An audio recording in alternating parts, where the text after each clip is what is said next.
मजीद ताज़ा खबरों और अहम अपडेट्स के लिए वीडियो को लाइक, शेयर और चैनल को सब्सक्राइब करें। आइए अब अहम खबर पर नजर डालते हैं। कर्नाटक असेंबली ने 21 अगस्त को Karnataka apartment ownership and management bill 2026 मंजूर कर लिया है। ये बिल 1970 की दहाई के दो खवानीन कर्नाटक अपार्टमेंट ओनरशिप एक्ट और Karnataka ownership of flats act की जगह लेगा।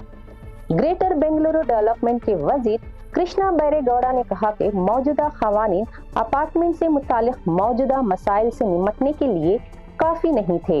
नए कानून के तहत अपार्टमेंट को गैर मनकुला जायदाद तस्वुर किया जाएगा, जिसे वारिस में मुंतकिल और कानूनी तौर पर फरोख्त या मुंतकिल किया जा सकेगा। मालिकान को अपने अपार्टमेंट पर मुकम्मल मिल्कियती हक के साथ प्रोजेक्ट की जमीन और मुश्तरका सहूलियात में अपने हिस्से के मुताबिक गैर मुनक़सिम हक भी हासिल होगा। पुरानी या गैर महफूज इमारतों की दोबारा तामीर के लिए 75% मालिकान की रजामंदी जरूरी होगी। अगर कोई मालिक रजामंद नहीं होता तो एक आज़ाद तरीक़ेकार के जरिए जायदाद की कीमत तय की जाएगी।